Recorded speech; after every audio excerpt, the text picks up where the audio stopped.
They are killing Raw alive and smiling while they do it. July the 6th was a warning. They didn't just waste a Monday night. They wasted your Monday night, and they are going to do it again next week unless somebody starts screaming loud enough for Stamford to hear it. The 6th of July 2026. Raw, a show that had every single ingredient to be must-see television, and somehow, WWE Creative looked at all those ingredients, threw them on the floor, and served you an empty plate with a smile. Let's get into it. Every match, every decision, every grade, and every moment where you should have been losing your mind but instead, you were checking your phone. The opening segment, grade C+.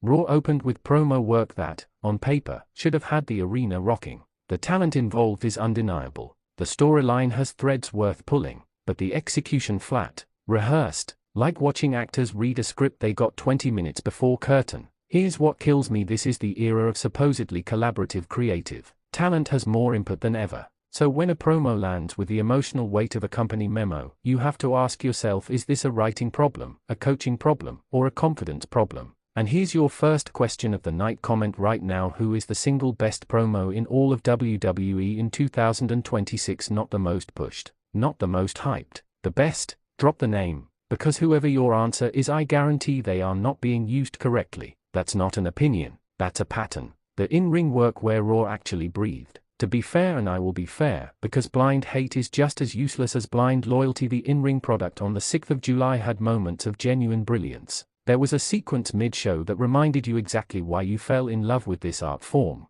The kind of wrestling that makes you put your phone down, sit forward, and feel something. The crowd felt it too. You could hear it. That organic electricity that no production trick can manufacture. It just happens when two workers are locked in and telling a real story. But here's the problem. Here's the thing that should make every one of you furious. Those moments, they were surrounded by dead air, by segments that killed momentum, by commercial breaks timed so perfectly to destroy every hot crowd reaction that you'd swear someone in production is actively working against the show's success. Stop. Comment below what is your personal grade for the in-ring quality of Raw in 2026 so far, B, C, D, or F. Be honest. No tribalism. The booking decisions, here's where I lose my mind. Let's talk about what happened and, more importantly, what didn't happen. WWE had a moment on the 6th of July to plant a flag, to make a statement, to give a superstar who has been quietly, patiently, brilliantly building their character for months a genuine, earned, meaningful moment.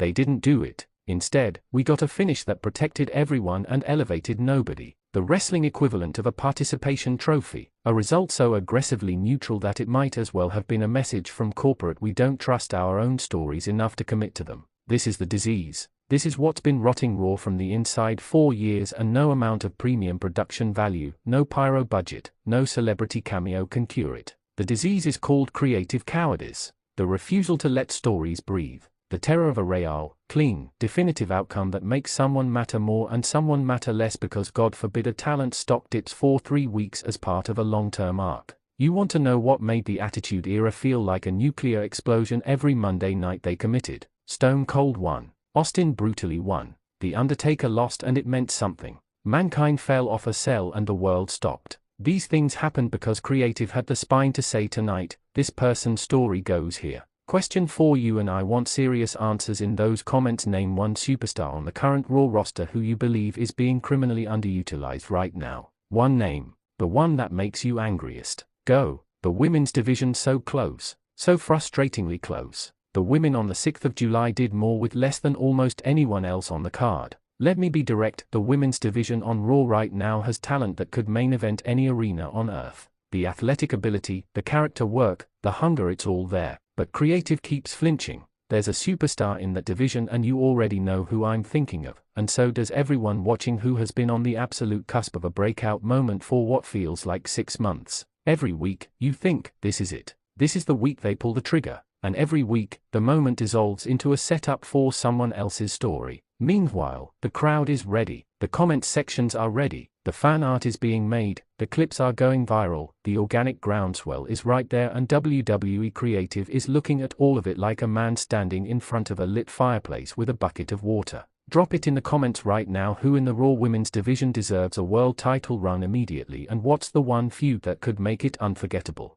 The segment that shouldn't have happened. Every Raw has one segment that makes you put your head in your hands. One moment where the creative philosophy is exposed so nakedly that no amount of spin can cover it. The 6th of July had its moment. I'm not going to pretend the people involved aren't talented. I'm not going to make it personal. But there is a fundamental rule of professional wrestling storytelling that has existed since this industry was born. In carnival tents and smoky armories across America, every segment must advance something. A character, a storyline, a grudge, a consequence. Something must be different after that segment than it was before. The audience must leave that moment knowing more, feeling more, or anticipating more than they did coming in. What we got on the 6th of July in this particular moment advanced nothing. It existed. It took up time. It filled a slot on a run sheet somewhere in gorilla position. And then it ended, and Raw continued, and nobody, not in the arena, not at home, not in the production truck, was changed by it in any meaningful way. That is unacceptable.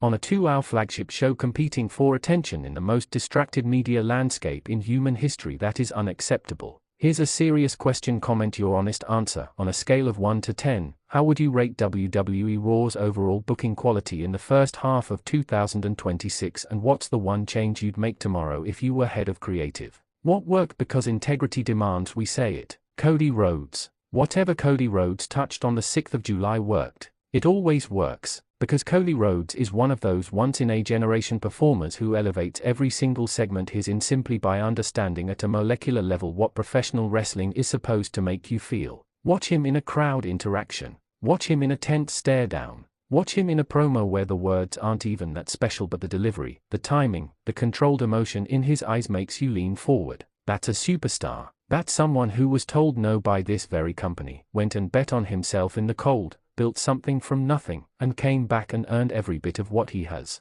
The crowd doesn't just cheer for Cody Rhodes. They believe in him. And belief is the rarest currency in professional wrestling. Final opinion question, and I want heated debate in these comments. Is Cody Rhodes the most important performer in WWE right now, or has someone else quietly taken that crown in 2026? Name your pick and defend it. The final grade and the bigger picture. Raw on the 6th of July gets an overall C, and from Wrestling Zone 1. Not a failure, not a disaster, but not what it should be, not what it could be. And that gap between what Raw is and what Raw could be is the thing that should keep every one of you awake, because it keeps me awake. Raw has the talent to be the greatest wrestling television show on earth right now. The roster depth is absurd, the production value is undeniable, the global platform has never been bigger, and creative keeps stepping in front of its own freight train. Here's the truth that nobody in that company wants to say out loud: the audience is not stupid. We have watched this for years, decades. We know when a story is building to something real, and we know when we're being strung along. We can feel the difference between creative that trusts its performers and creative that is protecting corporate quarterly projections. We feel it, and we're tired of pretending we don't. The call, and you'd better listen. If you watched the 6th of July and felt what I felt, that mix of love and fury and frustration that only comes when you care about something too much to walk away, then you know exactly what this channel is about. We are not here to clap. We are not here to be grateful. We are here to hold the product accountable because we love it too much to watch it sleepwalk. So here's what you're going to do right now. You're going to smash that like button until YouTube registers your frustration. You're going to subscribe because this is the only place on this platform that will never gaslight you about what you just watched. You're going to share this video with every wrestling fan in your life. Text it, post it, send it in every group chat, because the conversation we need to have about Raw's direction is bigger than one comment section. And most importantly, you're going to drop your grades in the comments. Every match, every segment, your overall score for the night. Tell me where you agree, tell me where I'm wrong, tell me who you're furious about. Tell me who you're excited about.